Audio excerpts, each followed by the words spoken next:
What is up, everyone? Welcome back to the channel. Have a special guest with us today, Mr. Courtney Gaines. Going to be talking about a new film of his and some new music that he's been working on, and some other questions that we have for him as well. And joining me, co-hosting, is Master Chaos from Master Chaos TV. Thank you for joining in on this interview. Really appreciate it. My pleasure, man. This is going to be fun. We'll ask a few questions here apiece and open it up at the end. If anyone has any questions for Courtney at the end, then feel free to ask whatever you guys want with time remaining. So, sounds good. How you guys doing today? Wonderful. Great. This is very exciting. I'm looking forward to chatting. We're going to chart your entire career. We're going to talk about your new project as well. Danny, actually, multiple projects are coming out, man. Every day I find out something new's coming out right now. So it's just like all these things that have been backlogged are just coming out right now. So it's great. Oh my God. Yeah, I can imagine. You got like over a dozen projects in, development, production, post-production, like movie-wise.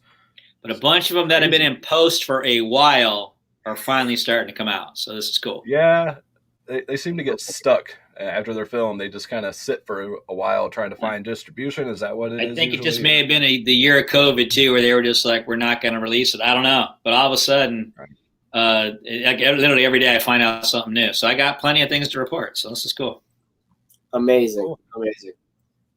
So I guess we'll start out. If you want to tell us about the new film, Queen Bees.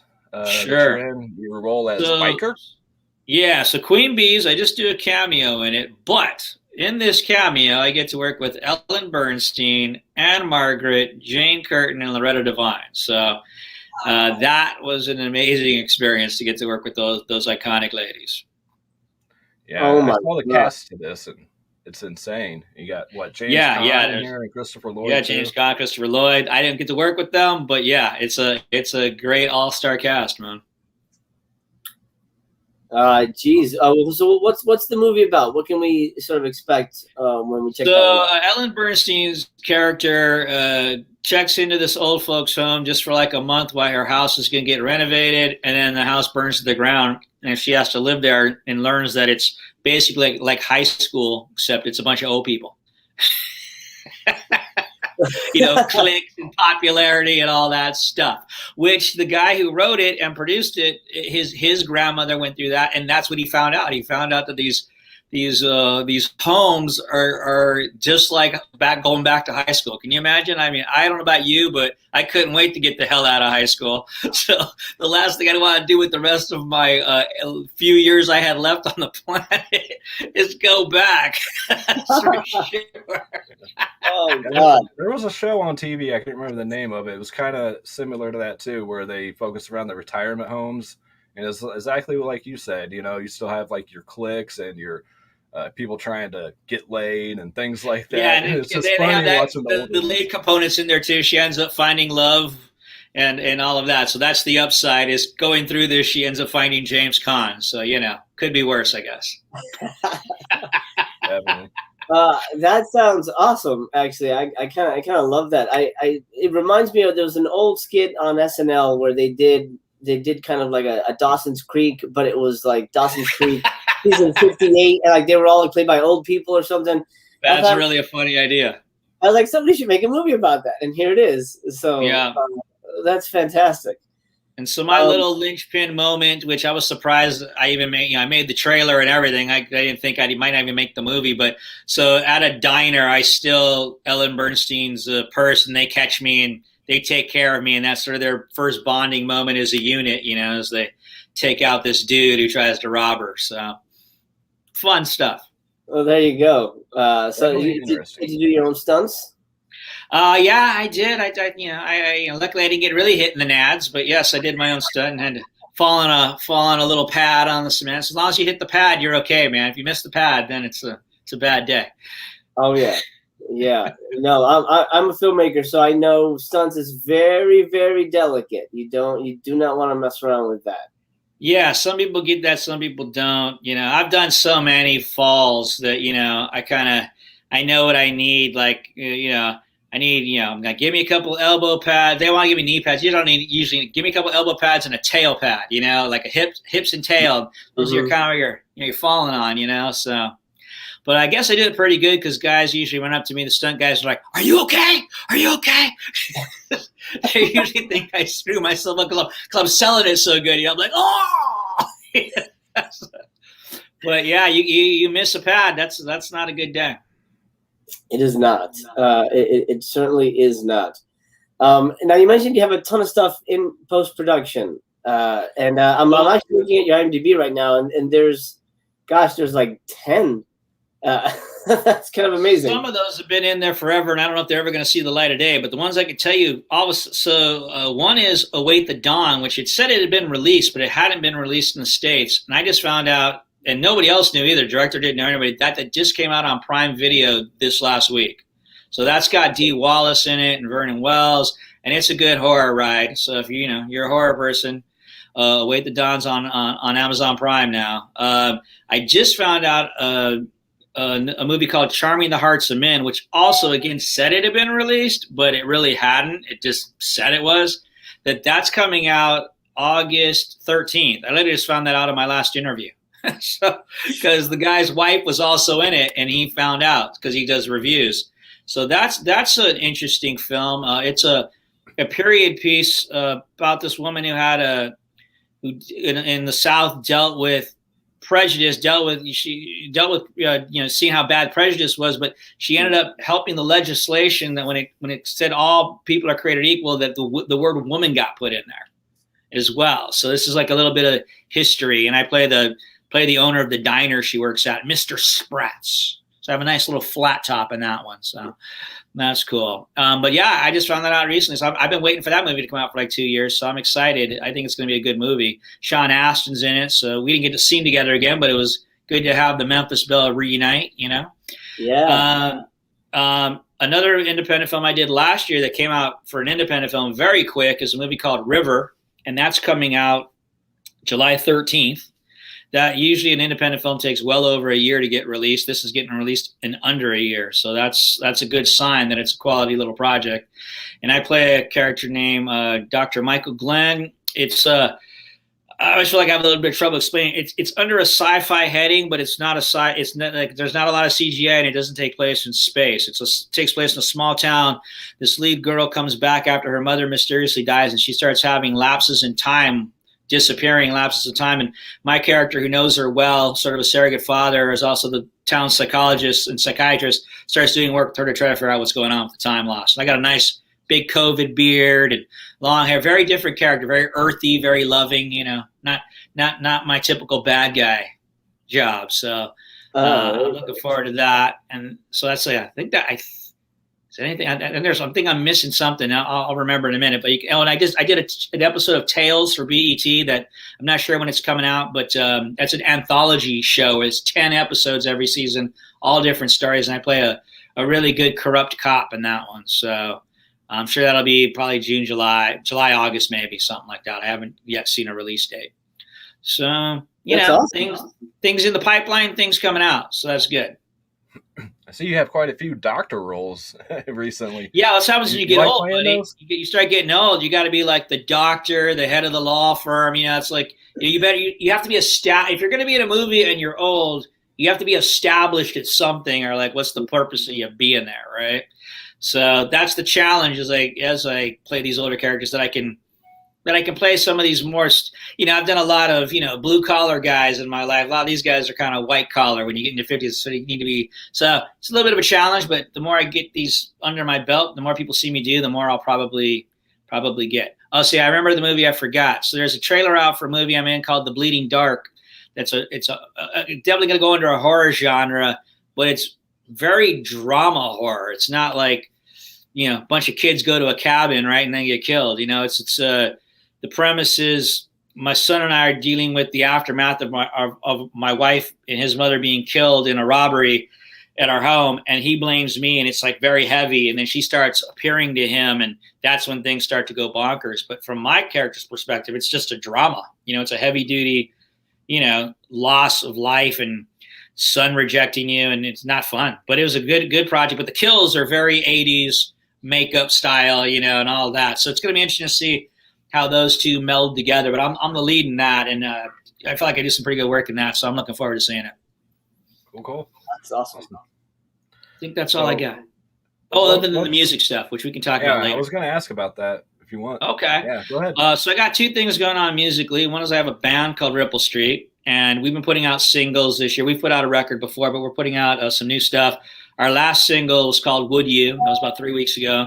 And I'd best describe that as a Black Sabbath-esque type song. It's got definitely a heavy vibe to it.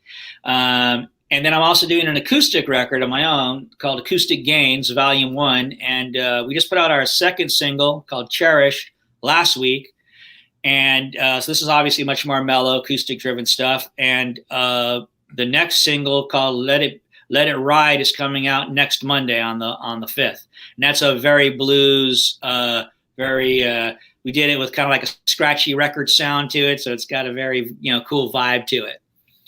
And that's some of the material I've been sitting on for years, and I decided, like, let's just start putting these things out acoustically. During the whole COVID thing, got a little home. You found out you can really get a home studio together pretty cheap nowadays, and so just started tracking stuff and just putting it out. Awesome. Love it. Tell us about the guitars behind you. I love that they're like decorations. Yes, they're both decorations and usable. So during this period, I started buying, some more axes and stuff. And so the one on, so this always goes on backward here. Which hand comes up? That one. That's so weird. That one is a Harley Benton. It's a knockoff of a Les Paul's 50s guitar that are worth. Those go for a lot of money. The white pickups, they call them so big, are P90s, which is a totally like 50s rock sound. So it's really cool for it's also used by like punk bands like Social Distortion. That's what they play. They play Les Pauls with the P90s. And so it gives you a certain warm sound that you can't get out of the modern day Les Pauls.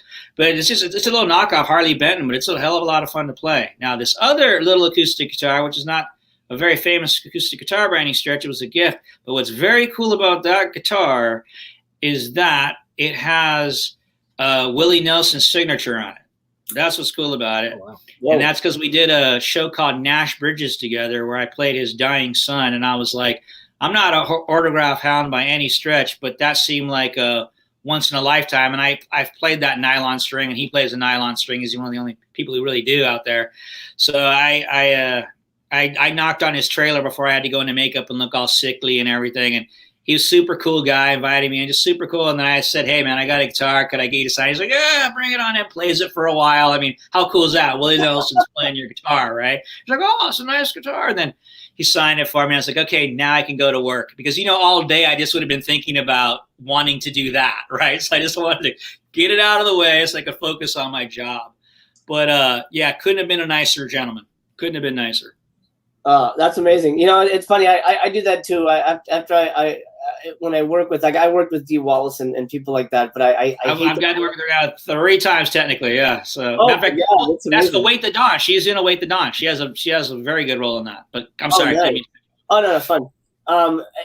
Every time I am an autograph fan. Like I'm a filmmaker, but I'm also a film lover. So I tell myself, wait till they're wrapped, and then bring out the Blu-rays. Yeah. Well, I mean, I do conventions, and I always say this because there's some people that go to these things that work at these things that just hate being there, and I'm just like, why are you here then, man? Because if the job description was in the newspaper and it said you sit at a table, people come up happy to meet you, happy to see you, come from all over the country to see you, and then they pay you money to sign your name on a photograph. Who would not take that freaking job? I mean, is there a easier, better job description in the world? So I have no tolerance for that. I'm always amazed at people. Somebody, I traveled 6 hours just to see you, man. I'm like, well, tell me what you have to say. Because when you meet somebody you want to meet, you have something you want to tell them, right, about how they affected your childhood or whatever. And I try to be present and let them have their moment, because I know when I meet somebody that I was a fan of, I sure want to have my 15 minutes, or 5 minutes or whatever I get, and get what I want to get off my chest, And the ones that are cool, it's great. The ones that aren't, I never want to see their movie again. That's just the damn truth. Because I just think, oh, that dude's a jerk, man. ruins Some of it them are for me. ashamed of movies they did. It's crazy. But yeah, there's not an easier job description in the world than getting to go conventions and I mean, and signing picks. I mean, it's a blessing, you know? Mm-hmm. It's true. So many people don't get that. I think a lot of celebrities think that they've bottomed out and this is kind of the end of their career. But it's like, no, this is like now you're connecting with the people you've made an impact with. This is even Now cooler. that was my point of view, because the first ones I ever went to were these ones in Los Angeles at the Beverly Garlands called like the Hollywood something or other, and you would just see like the lady from Beverly Hillbillies, and she still had the ponytails on, you know, from she was like 19, and you're just like, this is horrible. This is not where I want to be. So I avoided it for a long time, and then I got approached by somebody I knew, and I said, I'll try it once, see if I like it. And I found out in horror, you know, like no one's so big in horror that they can be too big for their britches. You know, it's a very blue collar world still. So everybody's pretty down to earth. And so that part of it made it tolerable, because honestly, I mean, the idea of me being in a room with a bunch of actors is not necessarily my favorite thing in the world. I'll be honest. And so, you know what I mean? Every time, or they're, you know, they come from theater and they start singing show tunes, or they're comedians, they start telling jokes. I don't need all that stuff, man. Save that shit for your job, you know? But I found people to be very down the earth, and then the fans were great. And it helped me lighten up, you know, because you know, Children of Corn is still probably the most iconic thing I've ever done, and the thing I'm probably most recognized for. So there was a certain amount of weight about that. But I realized that horror fans, it's all tongue in cheek and fun and games. Then they don't take horror seriously in a way. You know, it's fun, and so that helped me to have more fun with it. So it's been and I didn't realize how much of an impact, say, like how many people have seen The Burbs. Like I didn't know The Burbs had a cult following until I started doing conventions and stuff. You know, and people are telling me things like, yeah, man, like my mom's depressed. That's the movie she watches to like get her out of her funk. And you're just like, wow, like who knew that movie would have any kind of effect like that on anybody's life? So it's been a great experience for me. I'm glad I did it. That's amazing. Well, you've had such an amazing career. I mean, speaking of Children of the Corn and The Burbs, you know, you got Malachi, Hans Klopek, and now you're doing doctors and sheriffs, and so it's exactly, because that's everywhere. where we're at, man. Got to be doctors and sheriffs and stuff now. That's exactly right, and cops, and it's just, you know, you got to try to keep evolving. You know, one of the questions I've been asked a lot on this run of interviews I've been doing is, you know, how have you had longevity? And you know, my two answers are, one, I never stopped studying. You know, I was always in a class working on my craft or teaching a class, you know, so kept working. I didn't think I, you know, had arrived. And whenever I did think that, I was always a mistake and it cost me. So it's like, you got to keep working at it. And two is being able to realistically look at yourself in the mirror, right? Like, what age am I now? How do I look now? Not what the past was, but now. And then what kind of roles are available for how I look now, and make that adjustment. And, you know, I've been able to do that. The first real good example of that was after coming out of the teen cinema run, which was a really good run and it established myself. But at that time in like the 90s, there was no 20-something roles. It was like either you were in high school or college or you were like in your 30s. Now there is, but then there really wasn't. So I was like, what am I going to do? Like, I don't look 30.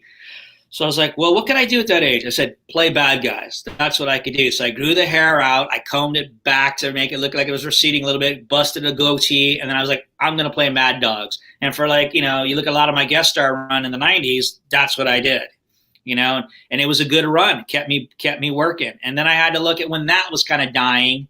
And you know, I could see like the long-haired white guy thing was sort of been played out coming into the 2000s. My team didn't want to hear it because it was low-hanging fruit. It was easy auditions for me to get. I knew I needed to pivot, so I didn't ask them. I just cut all my hair off, took new pictures. They were not happy. I said, I'm not doing the bad guys thing shtick anymore. It's done. And I sat out for like a year. They kept sending me for stuff I didn't want to go in for. Held to my guns. Long and short of it is I ended up getting Sweet Home Alabama for that role as the sheriff. And that was because those casting directors saw me for another audition where they liked that look and they brought me in. It wasn't my agent or my manager that submitted me. It was them. And I booked that job. And that was a big job, big theatrical release. And all of a sudden people remembered I could do comedy, and that opened a whole bunch of doors. But you have to kind of just know when to make a pivot, and you have to believe in that you can, and you stick by your guns, you make your decisions, and you focus on what you want to attract, and you attract it. Good advice. There's my 2 cents for today, gentlemen. Hey, you've already kind of covered some of the other questions with all that, like, starting out mainly with Children of the Corn. I mean, did you have any idea at that time of making that film that it was going to be so big and lead to everything that has come? No, had no clue. I mean, Stephen King was, obviously his name was attached, but even Stephen King was just starting to break out in the whole film and TV world, right? He hadn't quite, he was famous as a writer, but so it was still new in the game, new to that. And I was just trying to get my first job, man. I was just trying to prove I could do this and prove I belonged. And that's really what was at stake for me doing that movie. Was I needed to prove to myself, and I needed to prove to, I felt to, the industry that, I had chops. But no, it wasn't taken seriously. Like horror movies were not, they weren't mainstream like they are now. They didn't realize that the diehard fans are in sci-fi and in horror. That's where the diehards are, Right. But at the time, people didn't realize that. So now, horror is completely mainstream. It's a whole different animal. But really, my whole thing in the 80s was just not to do the same thing twice. That was my goal. So it was like, and I felt I was able to do that. I was able to do a number of genres and a number of different types of roles, and sort of establish myself that I had a wide range and that I could do a number of things, And that's, as a character actor, you could just be a character actor based on your look, and there's nothing wrong with that. Or you could be a character actor based on your ability to encompass other types of roles in human beings. And, the greatest compliment to me is when I do conventions and I have all my pictures displayed and people are like, wait a minute, you were Malachi and you were the sheriff in Sweet Home Alabama? I didn't realize you were the same dude. That to me is like, better than anything a critic can say. Mm-hmm. Yeah, absolutely. It's kind of like, oh, he was in that. That's that guy. Yeah. And I figure, look, I'm fairly, with the red hair and everything else, I think I'm fairly recognizable. So I can do enough of a departure in a performance and a look that you don't put 2 and 2 together. I take that as a compliment any day. Yep. You want to go to the chat, Dan? Yeah, let's take some questions from the chat here. How did it feel working with Tom Hanks in The Burbs? Good, great question. So Tom Hanks, was already a star, but on that movie, we watched him go from star to superstar because that's when Big came out. And that was just massively successful movie in the box office. So that was sort of an interesting experience, and just to watch him sort of, handle that. But all I can say about Tom Hanks is he is the most down-to-earth A-lister actor out there, period. He's just really down to earth, really, really nice guy. And, sort of the best way I can just, he's just Americana as Americana gets, and to put that in perspective, when he'd be sitting on set, be smoking a cigar and listening to a baseball game on a radio, like he didn't have to, right? He could say, he's Tom Hanks, like, go get me a freaking TV and wheel it out here or whatever he wanted, right? But no, he's listening to it on the radio. Does it kind of get any more Americana than that, And that's just how he is. And that's why you see the kind of roles he gravitates to, or his production company. He's always gravitating toward like American stories, like the war or Apollo 13, things that he was affected by coming up himself, like watching a man go to the moon or whatever. And that's what he brings. That's one of the things he really brings to the party is he knows a heartfelt American story when he sees it, But yeah, I can't say nothing. He's a great guy, and like I said, just down to earth as it gets, man. Very cool. Love it. That's what I'd like to hear. I would hate to hear that. Well, he's horrible. He whips people and he eats human flesh. If it was true, I would say I'd say something. I'm going to say everything, but I was like, yeah, he's not as great as came out. This one here, I think you pretty much touched on about the post-production movies. Which one you're most excited about? Yeah, I think I did pretty much hit what's coming out soon. The rest of them, I'm just they're kind of in la la land. I don't know when.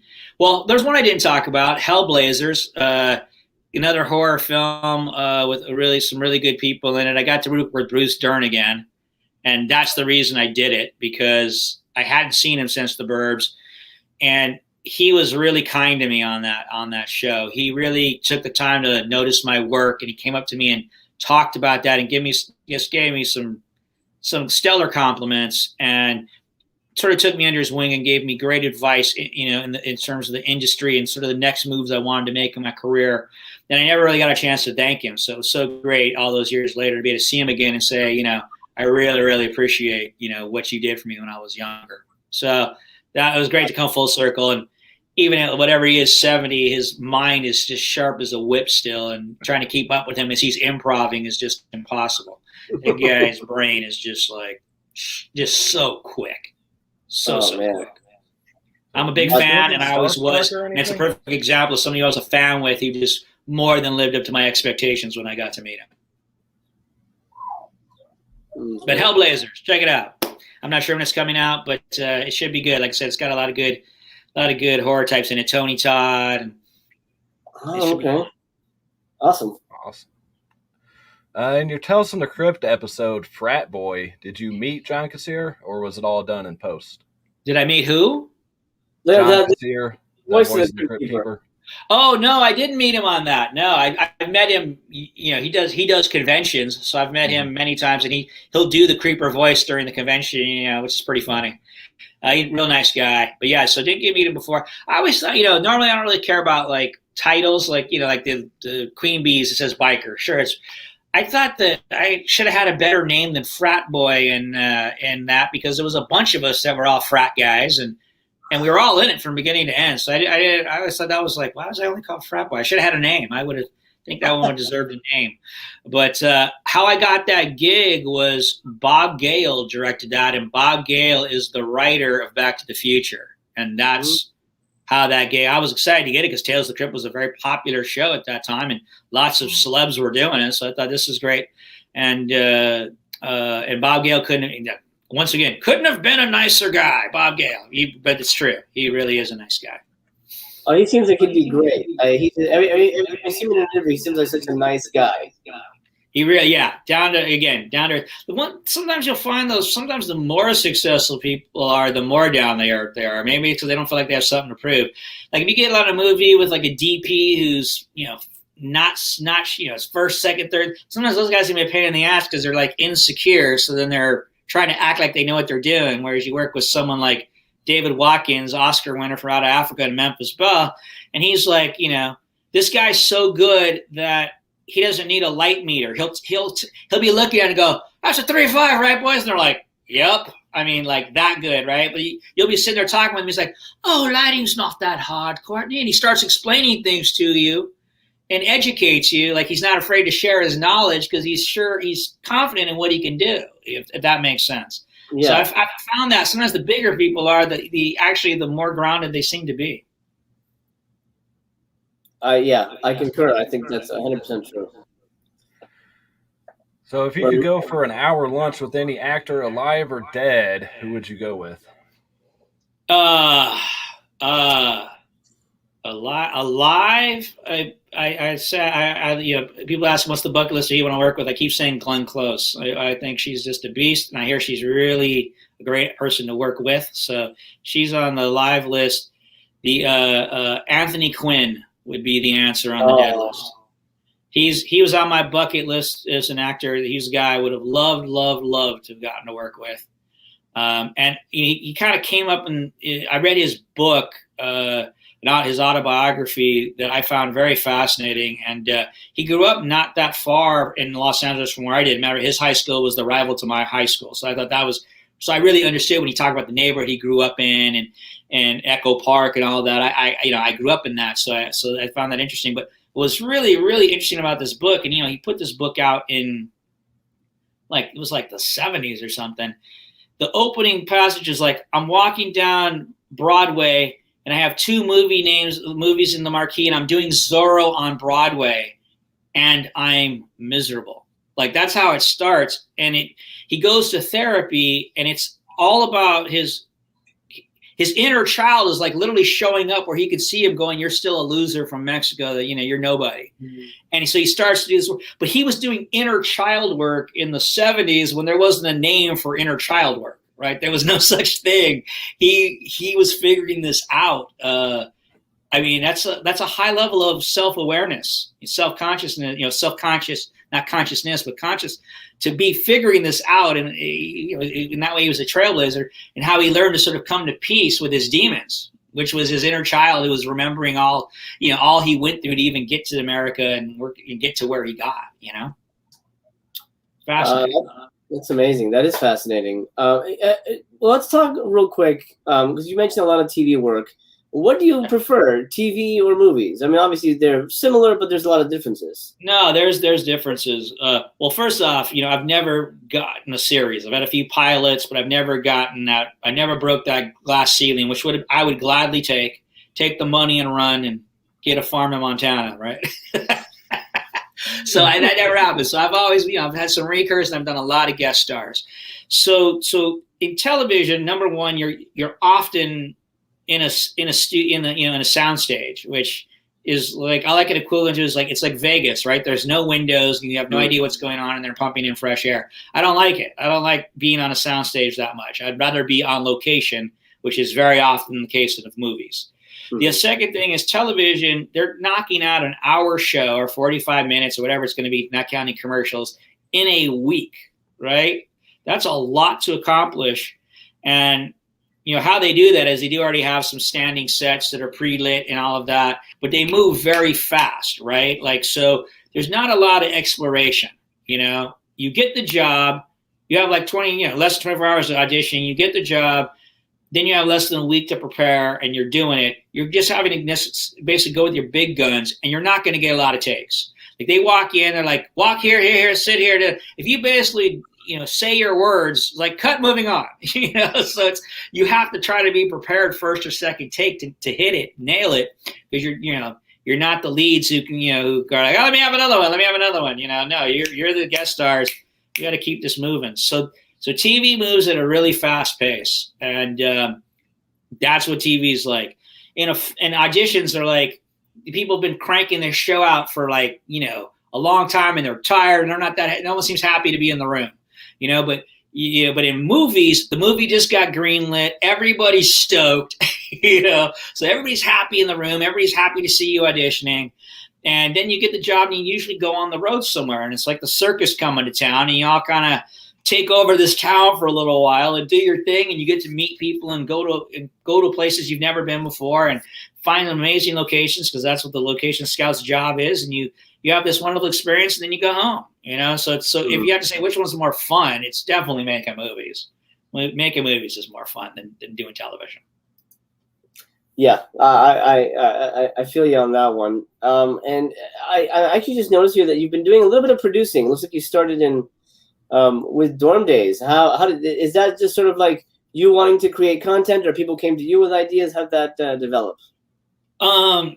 So initially I had a production company in the early 90s that still some people that were involved with it still have it, called Ice Entertainment. And we did a lot of music videos, rap videos and things like that. And it was an opportunity to start to learn how to produce. And the guys weren't easy on me. They had all come from production, and they were like, no, start out as a PA, become an AD. They made me work all the projects, and I learned how to do things. I thought I had a decent idea of them because I had been on movies and TV, but still having to actually be the first AD and make sure you get your day done and all that is different than watching somebody do it. So I learned a lot in that production company.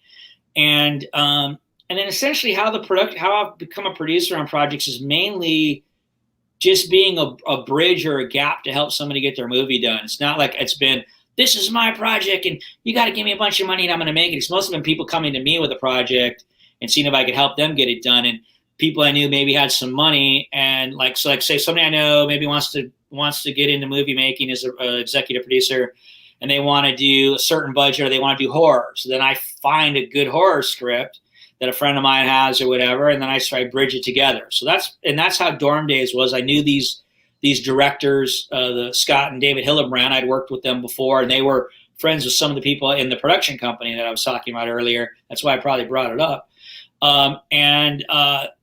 I just helped them. I knew a guy in Scottsdale, Arizona, who wanted to get in the movie business, and I help bridge that. I help get, it's not all their financing. That's why I'm a co-executive producer. And I'm going to help them get maybe half their financing. And I also look for, the idea of if I'm going to help raise money, there should be a role in there for me I can do and all like that. And so I've done that a few times. Dorm Days being one of them. The last one was Candy Corn. I started out as just on that horror film. I started out just as an actor, but they started having some money problems, and I helped them find some bridge money to shoot some more of the film, which was then enough for us to see more footage, which then was enough to raise the rest of the money, and helped with the LA production because I was like, now you're on my turf. I know how to post some good deals here and pull it together and help get Tony Todd on it and things like that. And I thought it was a movie worth making. That took over a period of time, almost probably 2.5 years to get done because we kept having to wait for fall in Ohio again to finish shooting, to have that look and things like that, Right. But yeah, so that's usually how it's come about with me coming on as a producer. I've just been able to help people get their movie done, and that's worked out pretty well. Candy Corn was actually a really cool movie. I enjoyed that one quite a bit. Thank you. Yeah, I think so too. It had a really great look, and that's why after doing a few of some of the shoot and seeing what was coming out of it, I said, this thing could be good. And I think it still has the potential to be a franchise, particularly with Pancho's character. Pancho was the one who got me involved with that. We had the same rep at the time and such. And I think that Dr. Death character could go on to make 10 more, just roll in a new town with the little carnival and, whatever happens. But I don't know if I'll be involved in any more of them. But I think that character for Pancho is a tour de force, and I think he was great in the role.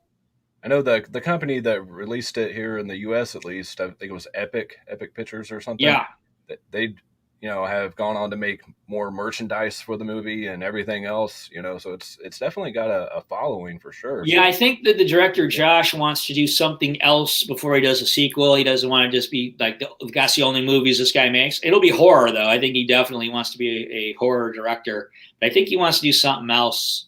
So he's going through whatever he's going through to raise that money. Always the independent slog of raising a couple bucks. But I think that's not a bad vision on his part to maybe not just do that right away, do a sequel, do something else. I think that's not a bad idea. Might not be the easiest way to go, but it might not be the bad idea long term. Yeah, but you don't want to force a sequel, or it's just not going to turn out right. I mean, if it's not in doing it, it's not. I think he knows what the sequel. I think he already has a pretty good idea of what that is. He might even have already written it, but I think he just wants to show that he can do something else as well. I think is where his head's at. Like I said, it might not be a bad move. So time will tell, right? It will. Who's your favorite director that you've worked with? Dante, Zemeckis. I mean, there's so many. It's probably hard. Maybe top 3. Who did you say before Zemeckis? Dante, Joe Dante. Oh, Dante. Yeah. Dante is great to work for. I've worked for him a few times. I hope to continue. He has a pool of people he likes. He's done that. There's certain guys that are always in his films. I hope that he will bring me back and we can work together again. He's just very easy to work for. But yet knows what he wants. Like he had a big hand in the look of Hans. He was like, you're going to go get these bad teeth made. Come back and then show them to me. And then, okay, cut his hair like this, make it really, look bad. And then he'd laugh and then he would, then he'd pick the swaths for the outfit and then come try on the outfit. And then he'd laugh and go, you're never going to work again. This is great. So he really knew what he wanted with his Hans look, and brought that character to life. So I give him all the credit for that. Zemeckis, no one really knew Zemeckis was going to be Zemeckis, at that time. His approach is really like the dance sequence. We shot that thing for 3 days from like every angle you could possibly imagine. And that's, I haven't worked with him since, so I don't know. But in that movie, his approach was to cover the shit out of it so that you can cut it any way you want, And you don't always have that luxury, but that movie was a big enough budget to do so.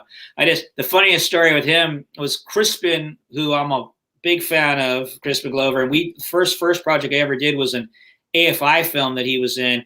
I always forget the name of it, but I always tell people there's 3 of them that have made about the same thing called the Beaver Trilogy. And Sean Penn played the character in a short as well. It's got this sort of cult legendary thing. You can look it up.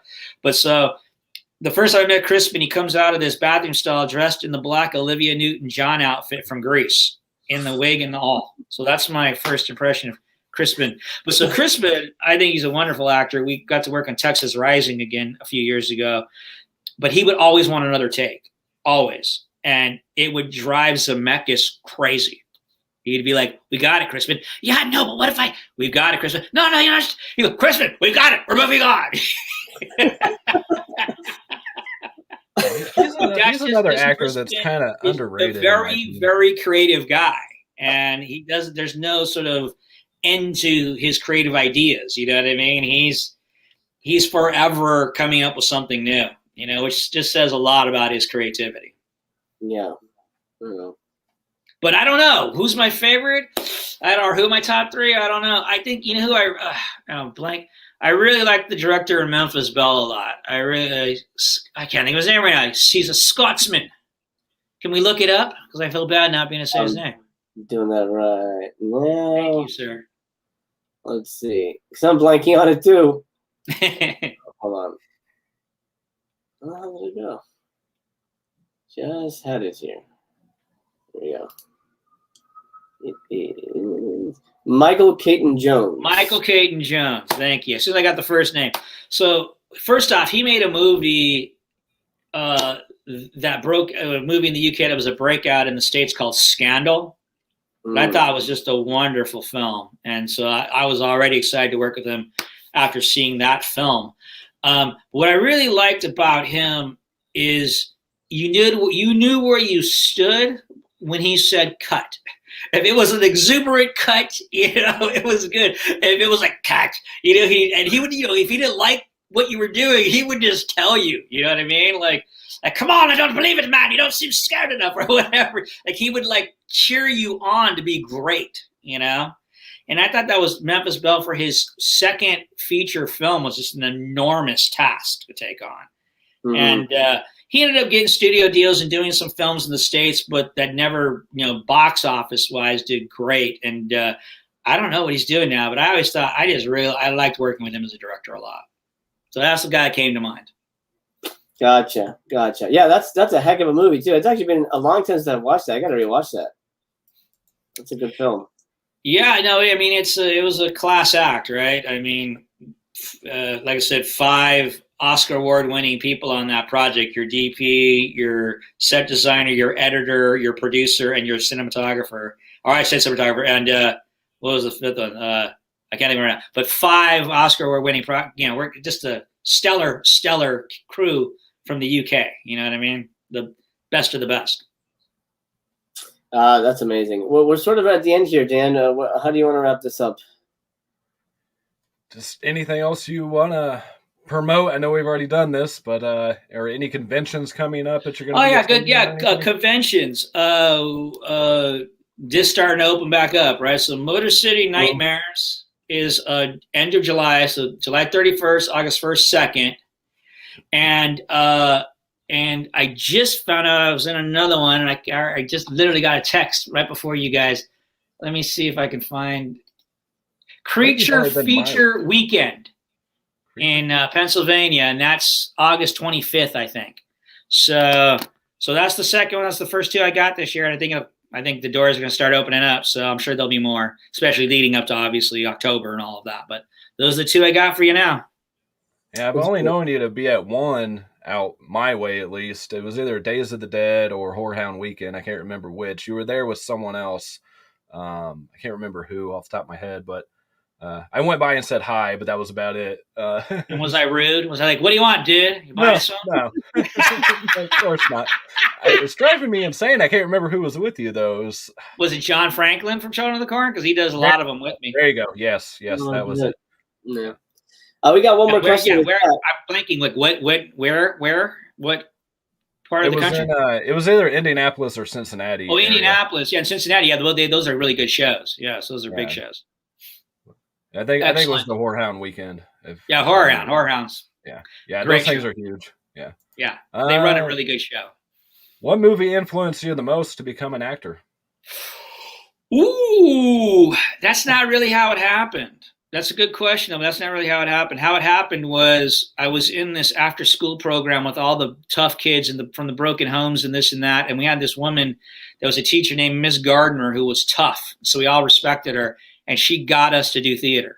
Ooh. And the first time I hit the boards at 10 years old, it was some weird feeling of familiarity in home. And I knew at that point that's what I was going to be wanting to do with my life. So that's really how that happened. To say what was the first influential film, I don't know. I mean, I used to love to go to the movie. I would say, really, I'd say, and this is kind of odd because I'm nothing like him in any shape or form. But my first hero was Bruce Lee. You know, and I remember going to see Chinese Connection and just being blown away. You know, and I still have dreams sometimes of when he's sitting there by the river after the family's died and he's sharpening the knife before he goes back there to whoop some ass. That still is in my brain to this day, you know. But I remember, you know, I mean, Enter the Dragon is one of my top films, you know, right up there in my top 10. And I'm not the kind of guy that needs to watch something over and over again. But though people do, you know, they have to listen to the same songs over, and I'm not that way. But if Enter the Dragon's on, I won't change the channel. You know, I'll watch it from wherever it came in. I think it's just, you know, guy was so far ahead of his time in so many ways.